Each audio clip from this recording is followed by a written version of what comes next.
Hey kids, it's me again. In this video, we're going to have a short review on accumulation function and the effective rate of interest.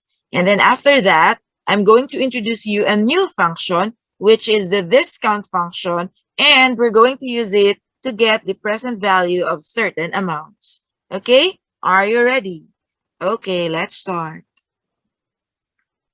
Okay, so let us recall first, how do we get the effective rate of interest for any period?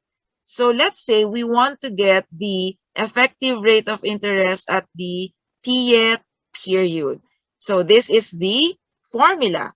Yeah, it is the ratio of the amount of interest earned during the tth period and the amount invested at the beginning of the period. So ito yung beginning of the period is t minus 1, right?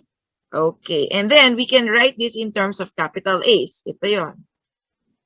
Because we know that the amount of interest is equal to the difference of two consecutive accumulated values. So in our case, we have a of t minus a of t minus 1. Okay, and then we can also write this in terms of small a's. Ganito naman. Okay, nag-cancel out na lahat ng k. Alright? And we also recall the two interest rate assumptions that we had. Okay, so those are the simple interest rate assumption and the compound interest rate assumption. Okay, so if you have this assumption, simple interest rate assumption, our accumulation function is like this. Okay, it's 1 plus I times t. I is the constant simple interest rate. And then t, this is the number of periods na ininvest mo yung money mo. Alright? Okay, so we have a linear function if this is our assumption. And also, if we have a constant simple interest rate, what can we say about our effective rate of interest? It decreases with time. What about if we have a compound interest rate assumption? Okay, ganito naman ang itsura ng ating accumulation function. It is 1 plus I raised to t. Your I here is the constant compound interest rate. And then your t here is the number of periods na ininvest mo yung pera mo. Okay? And then, if we use this assumption, the compound interest rate assumption, our effective rate of interest is constant and it is equal to our constant compound interest rate. Actually, if it's not mentioned in the problem kung anong gagamitin yung interest rate assumption, it's automatically compound interest rate assumption. Okay? Nakastate sa problem kapag simple interest rate assumption ang gagamitin. Okay? Again, saan natin ginagamit ang accumulation function? Okay? It gives the accumulated value of our investment t periods from now. Okay, let's have this example. Okay, an investor puts 100 into Fund X and 100 into Fund Y. Fund X earns at interest rate J greater than 0 compounded annually, and Fund Y earns simple interest at annual rate of 1.05 J. After 2 years, the accumulated values of Fund X and Fund Y are equal. And then we're going to find the value of J. Okay, so tandaan nyo, tig 100 ang Fund X at Fund Y. Tapos si Fund X, compound interest rate assumption ang ginamit. Si Fund Y, simple interest rate. Okay, so let's do it. Here. So let's have Fund X first. So 100 is deposited or invested at time 0. And then after 2 years, we're going to get its accumulated value. Okay, so we recall what is the accumulation function if the assumption is compound. It is a of t equals 1 plus I raised to t. Okay? So that's why ganito ang itsura ng accumulated value kay Fund X. 100 because this is the initial amount invested, okay, times this is the accumulation function, 1 plus I, okay, J ang ginamit ko kasi ito yung binigay na interest rate, okay, raised to 2 kasi 2 periods, okay, siya naka-invest, okay? And then, in-expand ko lang ang 1 plus J squared. Kaya naging ganito. Alright? Okay, let's move on to Fund Y. Ganyan naman ang Fund Y. So, pareho lang ang itsura ng time diagram nila kasi 2 years lang naman ang i-consider natin. But here, we're going to use the simple interest rate assumption. And the constant simple interest rate is 1.05J. Okay, so you recall the accumulation function if the assumption is simple interest rate. Diba? It's A of t equals 1 plus I times t. Okay, your I, that's the constant simple interest rate, and then t will be the number of years or number of periods na naka-invest yung money mo. Okay, so that's why we have this. Okay, 100 times 1 plus 2, this is the number of periods, okay, na na-invest mo yung 100, okay, times this is the constant simple interest rate, right? And then, minultiply ko lang naman yung 2 times 1.05, kaya nagkaroon ng 2.10J dito. Okay? And then, ano pa yung given sa problem? The accumulated values are the same. Okay? So, that's why we have this. Okay? So, we're solving for J here. Okay? So, you just equate this expression to this expression. Okay? Yan. And then, of course, you do the algebra. And you'll get this. So, that's how you solve that problem. Okay? So, I hope that is clear. Okay? So, I have a remark here. What if, okay, your compound interest rates differ in each period? Let's say for the first period, you have I sub 1, and then I sub 2 for the second period, and so on. Okay? So, therefore, this is going to be your accumulation function. It's 1 plus I sub 1 times 1 plus I sub 2 up to 1 plus I sub n. So, this is how you write it. Okay? So, the product of 1 plus I sub k, k is from 1 to n. Okay? So, let's have this basic example. Okay? So, an investor deposits or invests 100 today. Okay? We're going to find the accumulated value of 100 after 6 years. Okay? With this different interest rates. Okay? 5% for the first 2 years, 6% for the next 3 years, and 8% for the last year. Okay? For the 6th year. Okay? So, you may want to draw a time diagram like this. So, may 100 at time 0, okay, kasi the investor invests 100 here, okay? And then, i-invest niyan for 6 years. And we're going to get, magkano ba ang makukuha ni investor after 6 years, okay? Given this interest rates. Okay? So, ganito ang gamit ng accumulation function, okay? So, yung 100, bubuhatin mo muna sa time 1. Okay, how are you going to do that? So, kunyari, sa time 1 muna. So, you multiply it by 1 plus I.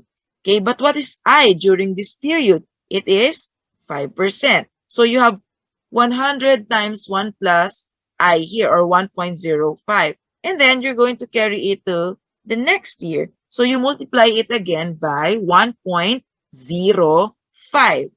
Okay? And then, after that, ang meron na kayo dito is 100 times 1.05 squared. Okay? Tapos, dito sa sunod na 3 taon, 6% naman ang gagamitin ninyo. Okay? So, that's why you're going to have 1.06 raised to 3. And then finally, you multiply everything by 1.08. Okay? Para makarating kayo dito sa time 6. So actually, ganito ang itsura ng accumulated value. So actually, the use of the accumulation function is for you to carry this amount forward. Okay, di ba itong 100, nabuhat ninyo dito sa point na ito. How? By using the accumulation function. Okay, so do you imagine? So of course, you do the math here, ha? Okay, use your calculator to find this numerical value. I always ask students to round off the final answer to 4 decimal places.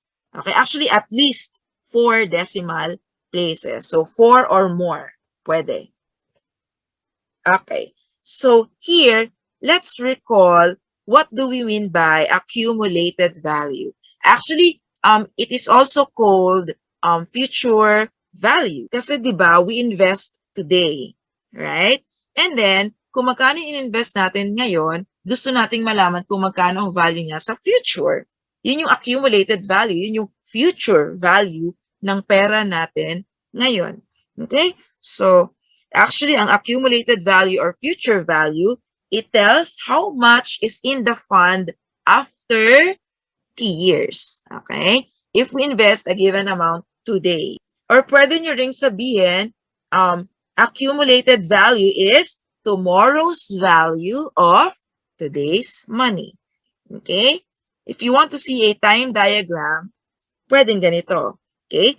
Nag-invest kayo ng K units at time 0, and then you want to get the value of this K units T years from now. Okay? So, ang ibig sabihin nun, you are going to get the accumulated value. Now, let me introduce you a new term. What do you mean by present value? Okay? Sabi dito, it tells how much should we invest today in order to have a given amount at the end of the years. For example, you want to get 1 million 10 years from now. Okay? Gusto mo ng 1 million, okay, 10 years from now. Magkano ang i-invest mo today?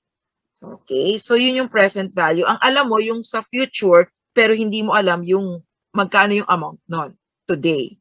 Okay? So, present value also refers to today's value of tomorrow's money. Okay? So, if you want to consider a time diagram, ganito siya. You want K units T years from now. Magkano ang ilalagay mo or i-invest mo? Okay? So, it's like, what is the value of K units at time 0?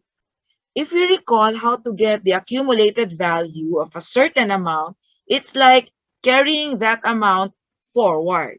Okay? Here, in getting the present value, it's like carrying a certain amount here backward. So that's the difference between accumulated value and present value. Okay? Now, how do we really get the present value? Okay? So, let's suppose we want to invest today to have 1 unit after T years. So, mag-invest daw tayo ngayon para after T years, we have 1 unit. So, the timeline looks like this. Okay? So, T years. Okay? We want 1 unit. T years from now, magkano ang i-invest natin?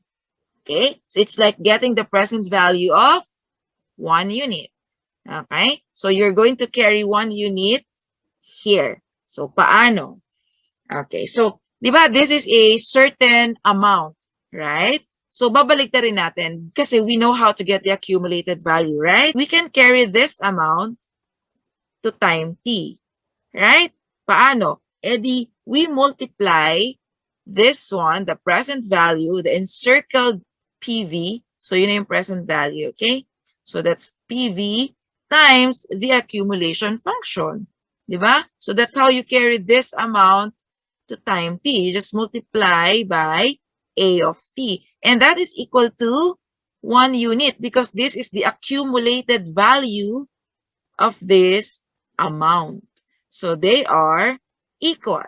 Now, so, ang gusto talaga nating malaman is the present value. Okay, so we have this. The present value is equal to 1 over A of t. Pero anong gagamitin natin na A of t? Okay, since it's not stated here, we automatically use the compound interest rate assumption. So our A of t is this one, 1 plus I raised to t.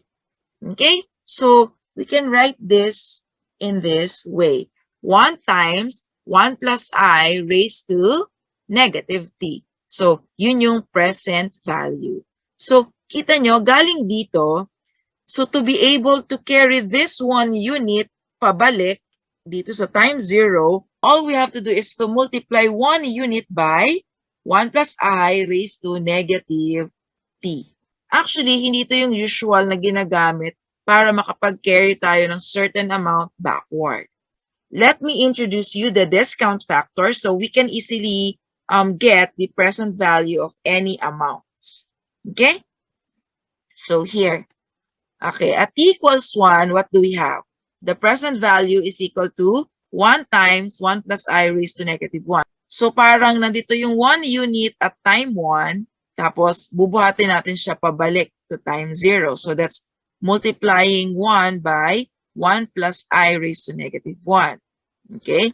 Ngayon, we let this 1 plus I raised to negative 1 be equal to V. Okay? Ito na yung tinatawag na discount factor, yung V. Okay? So instead of writing 1 plus I raised to negative 1, we use V. And do you see, when we raise both sides to t, we have V to the t equals 1 plus I raised to negative t. Okay? So, ang tawag naman dito, discount function. Okay? Your V of t or V to the t, okay, is equal to 1 plus I raised to negative t. Okay?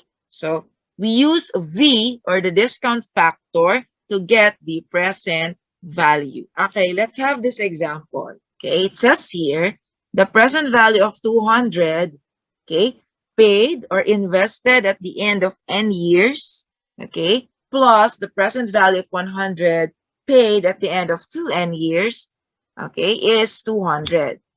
Okay, show that the annual effective rate of interest is equal to this expression. Let me show you the time diagram for this problem. Okay, so you have 200 at time n, okay, and 100 at time 2n. Okay, and then kapag kinuha natin yung present value nitong 200 at present value nitong 100, if you add them, the answer is 200. Okay, so paano natin siya isusulat? Ito muna, itong 200, how do we get its present value? Again, we use the discount factor. So we simply multiply it by V raised to N. Kasi N years ang dadaanan niya. Okay? Ito naman, how do we get the present value of 100 here? It's 100 V raised to 2N. Kasi 2N years ang dadaanan niya pabalik bago siya makarating dito sa 0. And then if you add them, okay, their present values, the answer is 200. So that's why we have this. Okay? If you were able to set up this equation, you're good. Kasi after this, puro algebra na lang ang gagawin ninyo. Okay? So you may want to divide both sides by 100, and then you may want to transpose this 200 to the other side. And then you're going to have this. Okay? And what do you notice? This equation is in quadratic form, right? Okay, and then if you try to factor this, it's not factorable. So all you have to do is to make use of the quadratic formula. So please recall the quadratic formula, do the necessary computations, and you should be getting this one. Okay, so we're not yet done because we're going to look for the annual effective rate of interest, I. Okay? Pero alam natin, your V is equal to 1 plus I raised to negative 1. So you may want to replace this by 1 plus I raised to negative 1. So you're going to have 1 plus I raised to negative N. And then you solve for I. Ito yung makukuha ninyo. And we're done. Okay? So please review your algebra. Okay, so I think that's it. I hope you learned something from this video. See you in my next video.